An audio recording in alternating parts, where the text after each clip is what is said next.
welcome to another edition of Lydia's Crafty Corner with me, Lydia, in my little crafty corner. So today we're going to be making a really fun card for a chocolate lover.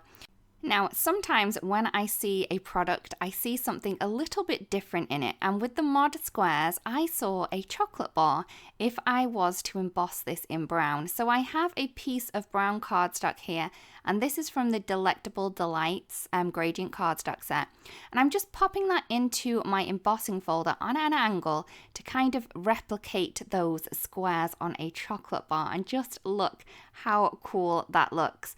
Now, I don't necessarily need my chocolate bar to be this big. So all I'm going to do is I'm going to take my bone folder and I'm kind of going to squish down some of those squares and then fold them around.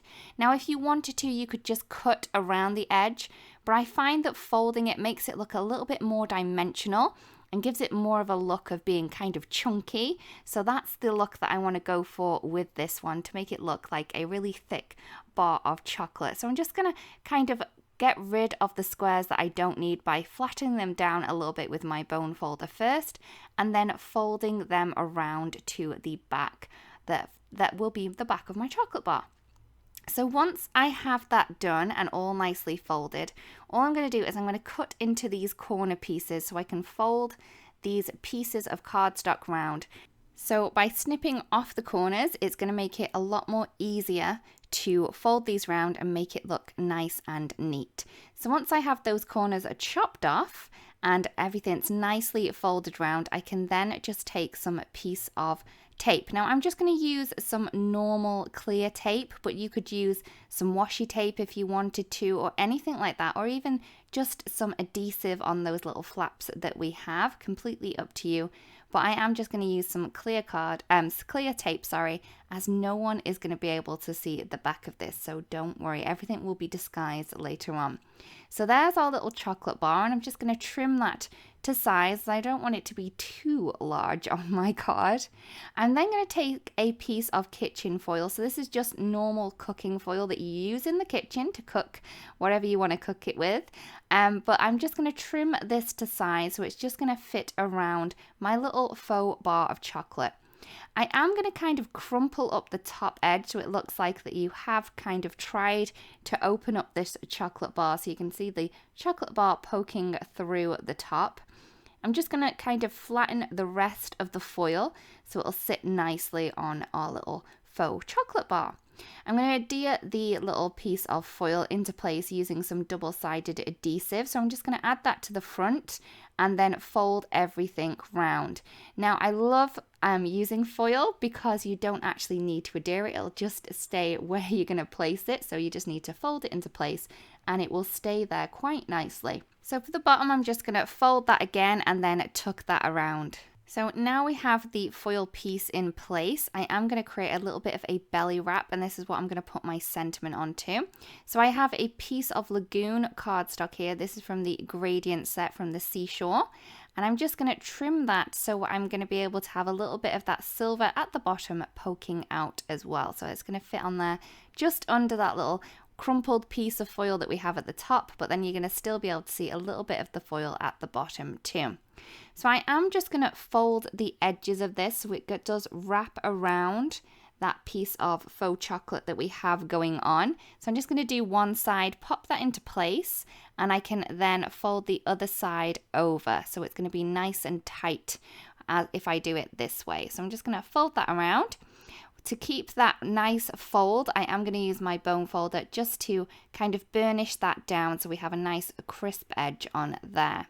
So I now have my little belly wrap that's going to fit just into position on our little chocolate bar, and then I am going to add my sentiment onto this. So I am using the Note for You stamp set, and I thought it would be fun to have the happy birthday on here. You could use whichever sentiment that you wanted to.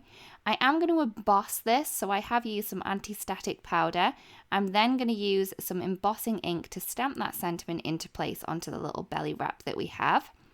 Once that's done, I can take some of the pure white embossing powder from Altenew. I'm just going to sprinkle that over the top of the stamped sentiment and then heat emboss that. To add a little bit more interest, I'm just going to kind of add some ink to the edges. I'm using the Lagoon ink, and a small blending tool just to add a little bit of that ink around the outside edge, and that's going to add more of a shadow around the outside. I then added the top and bottom as well, just to add a little bit more interest there too. So there is the sentiment part complete. So all I need to do now is pop that into place onto our little faux chocolate bar. So I'm just kind of pushing that up a little bit underneath that kind of ruffled piece of foil that we have going on, and then I can just adhere that behind. Again, I'm just going to use some clear tape to do this, but you could use whichever kind of adhesive that you find works best for you. So now we have our little chocolate all nicely done. You can kind of manipulate that foil around when you're happy with it too. Now I was going to pop this onto a card base, but I did want a little bit more of a special background on this. So I'm just taking a piece of white cardstock, and this is 4 1/4 by 5 1/2, and I'm just going to mask off 1/2 centimeter off each side of that little panel that we have there. I'm then going to add a little bit of ink blending. So I'm using some pinks and yellows. I'm using some warm sunshine along the top edge. Then I'm using some buttercream. Then I'm using some cotton candy. And at the bottom, I have some coral berry just to add a little bit of darkness there. To add a little bit more interest to this background, I'm going to add some water drops. So I'm using my fine mister to add some water to my hand, and then I'm just going to sprinkle those on. Once that's done, I can then remove the masking tape from the outside edge. You do need to be a little bit careful, but this satin masking tape from Altenew is fabulous, so it doesn't really rip that much, so it's really cool. So once I've done that, I'm then going to add my panel onto a card base. So this is just 4 1/4 by 5 1/2, and I've just used some pale grey just for the card base there. Once that's done, I can add my little faux chocolate into place, and I've just added some foam tape to the back of this to add a little bit more dimension, and I'm adding that at a little bit of an angle just for a little bit more fun. So here is the card complete. I really do hope that you liked the card and that you've enjoyed the video. If you do create a card that was inspired by this, it'd be great if you do share, because we'd love to see. Thank you so much for watching, everyone, and we'll see you again really, really soon. Bye-bye. Hello there, crafty friend, Lydia here. Just popping in to say that you can get your daily dose of crafting tips, techniques, and tutorials just like this by subscribing to the Altenew YouTube channel. All you need to do is click on that little bell up there and you will never miss a video. Thanks for watching. Bye bye.